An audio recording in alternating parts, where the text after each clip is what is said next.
Buenos días. El grupo número 1 les da la bienvenida a una nueva presentación, en la cual haremos un recorrido por la vida del filósofo y semiótico Charles William Morris. Este grupo está conformado por Camila Guillén, Carlos Vargas, Jesús Sánchez, Carol Molina, Dayana Rodríguez y Nadia Madros. Acompáñennos.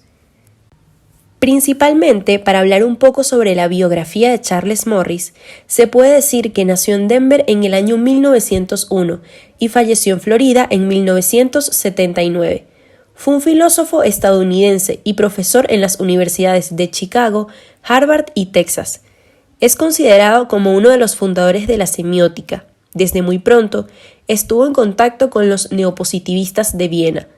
Participó en 2 congresos internacionales sobre la unificación de las ciencias, celebrados en Praga y París.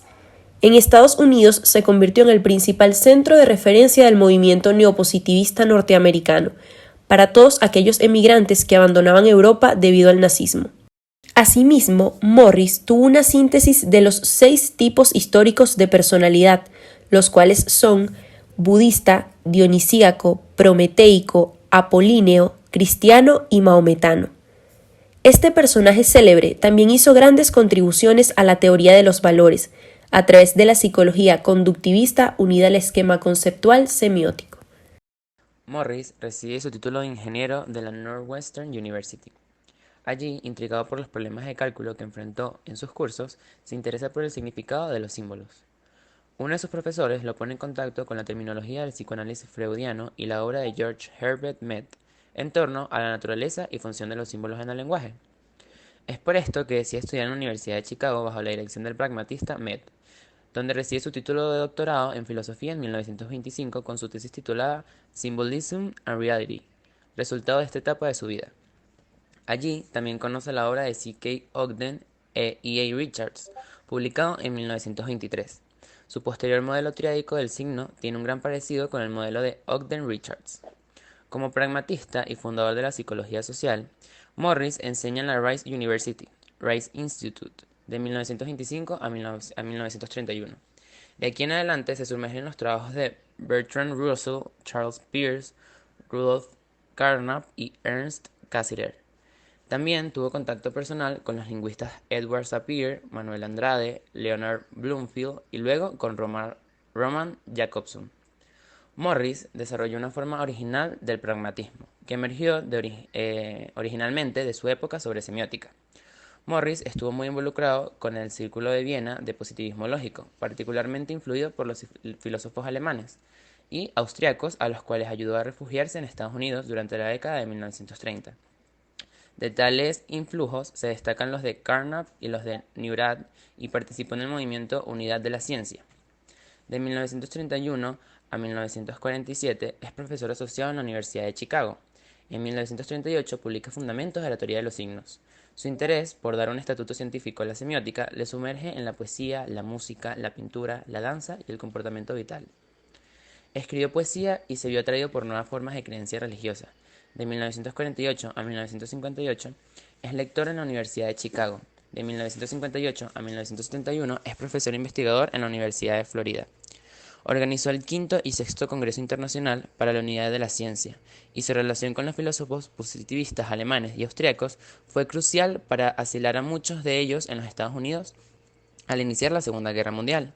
El más conocido de ellos era Rudolf Carnap, de quien fue colega desde 1936 hasta 1952. Morris fue Fellow de la American Academy of Arts and Science y sirvió como presidente de la División Occidental de la American Philosophical Association de 1936 a 1937. Para esta época fue editor asociado de la International Encyclopedia of Unified Science. Sus obras principales son Sixth Theory of Mind, Pragmatism and the Crisis of Democracy, Logical Positivism, Pragmatism and Scientific Empiricism, Foundation of the Theory of Science, Path of Life Preface to Our Religion, Science, Language and Behavior in Value, a Cooperative Inquiry, and Variety of Human Value. Charles Morrison explica sus ideas en los libros. Es por esto que en Foundations of the Theory of Science trata de las relaciones entre semiótica y ciencia, y entre semiosis y semiótica, entre otras.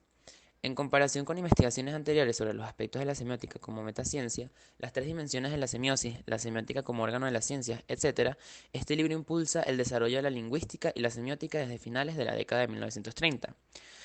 Otro de sus libros es Varieties of Human Life. El presente estudio inició en 1945 y es en parte el resultado de su otro libro anterior, Paths of Life, publicado en 1942. En la interpretación de este libro, de las actitudes religiosas y los sistemas éticos pasados y presentes, se postularon tres dimensiones básicas de valor y se analizaron 7 posibles patrones de valor en términos de esas dimensiones.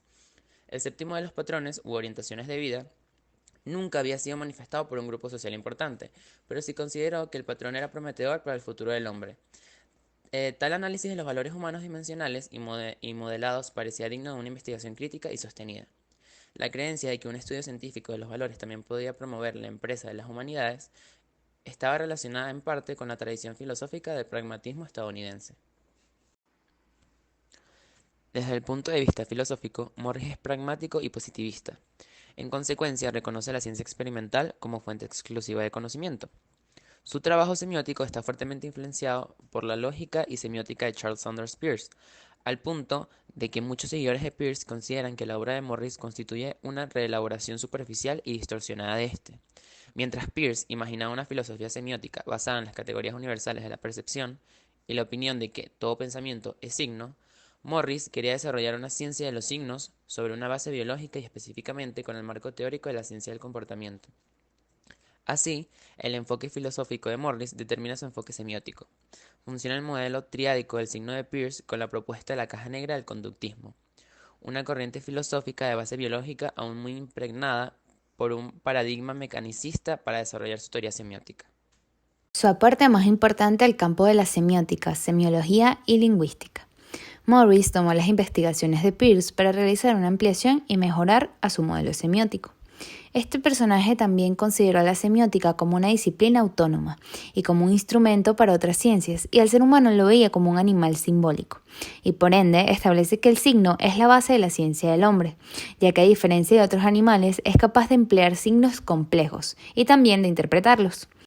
Morris decidió cambiar los nombres de los componentes del signo de Peirce, de vehículo sígnico a representamen, lo cual es aquello que tiene función de signo, de designatum a objeto, lo cual es aquello a lo que el signo se refiere, e interpretante lo dejó de la misma manera, haciendo alusión al concepto a el efecto en virtud del cual el vehículo sígnico actúa sobre el intérprete como signo.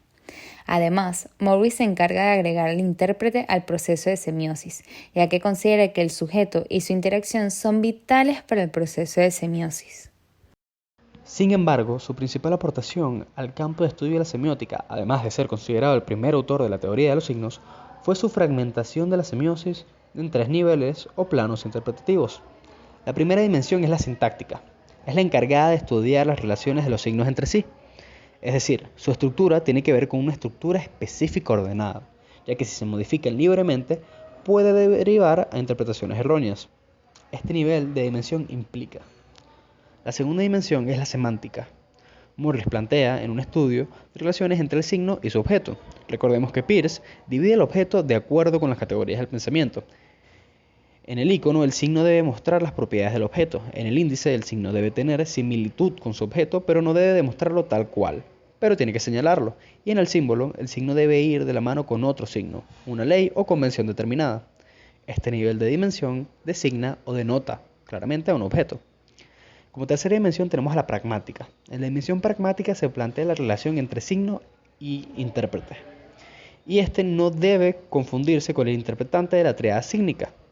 Esto quiere decir que va relacionado con el pensamiento del intérprete y los fenómenos que el signo le ocasionan al sujeto. Es muy importante que tomemos en cuenta las vivencias y experiencias del intérprete para entender esta dimensión.